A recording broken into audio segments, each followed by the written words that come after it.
અમદાવાદના પાલડી વિસ્તારમાં એક ગંભીર ઘટના બની છે। એક યુવતીને પોલીસે લાયસન્સ માટે અટકાવી અને લાયસન્સ શોધવામાં થોડો સમય લાગ્યો। એ દરમિયાન પોલીસ કર્મીએ પોતાની આઈડી આપી અને પરત આપતી વખતે ભૂલથી આઈડી નીચે પડી ગઈ અને આ જ વાતમાં પોલીસ કર્મીએ યુવતીને લાફો મારી દીધો।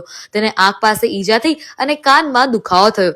યુવતીએ 112 પર મદદ માંગી, પરંતુ મદદ આવતા પહેલા જ પોલીસ કર્મી દ્વારા કોન્ફિડન્ટલી કહેવામાં આવ્યું કે મારા ખિલાફ કોઈ કમ્પ્લેન્ટ લખાશે નહીં, કેમ કે પોલીસ સામે કોઈ ફરિયાદ લખાતી જ નથી। અને હકીકત એવું બન્યું, પોલીસ સ્ટેશનમાં પીએસઆઈએ ફરિયાદ લેવાની ચોખ્ખી ના પાડી દીધી અને મહિલા પીઆઈએ મહિલા થઈને મહિલા પરનો જુલ્મ ના જોયો અને ફરિયાદ ન કરવાનું એકાંતમાં દબાણ કર્યું। આ મામલે ઘણા પ્રશ્નો ઉભા થાય છે।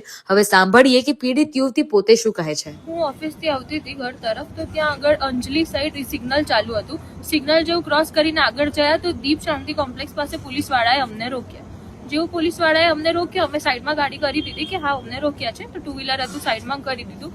પછી પોલીસવાળાએ કીધું કે બેન લાયસન્સ બતાવો, તો મેં કીધું કે હા સાહેબ 1 મિનિટ આપો, પર્સમાં હતું લાયસન્સ, એટલે બધું કાઢવા માટે 1 મિનિટ લાગી।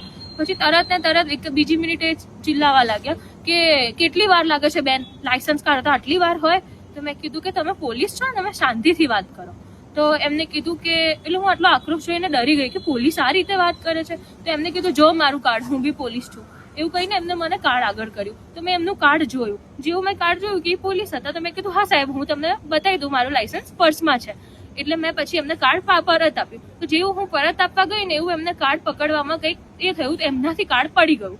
તો એમને ગુસ્સામાં આવીને મારો હાથ ખેંચ્યો અને મારા વ્હીકલ આખું હલાવી દીધું અને કીધું ચલે નીચે ઉતર, તું તારી કરી, અને એવું કહ્યું કે તમે મારા નીચે ઉતરીને તું મારું લાયસન્સ, મારું કાર્ડ તે ફેંક્યું કેમ, તું મારું કાર્ડ આપ, તું મારું કાર્ડ આપ। એટલે મેં કીધું કે સાહેબ મેં નથી ફેંક્યું, તમારાથી પકડવામાં ભૂલ થઈ અને એ પડી ગયું, મેં કોઈ કાર્ડ ફેંક્યું નથી। તો એમને કીધું કે ના શેની આપે, પછી મને માર્યો। પછી એમને મને મારવાની કોશિશ કરી એટલે હું ડરી ગઈ। મારી પાછળ બી જે ભાઈ હતા એમને બી વિડીયો ચાલુ કરી દીધો, રેકોર્ડ કર્યો, પણ એમનો ગુસ્સો એટલો હતો કે એમને પછી મને એટલું જોરથી માર્યું કે પછી મને અહીંયાથી પણ લોહી નીકળે છે, અહીંયા આખું સૂજી ગયું છે, મારો દાંત હલી ગયો છે અને મને કાનમાં પણ બહુ દુખે છે અને આખું સૂજન આવી ગઈ છે।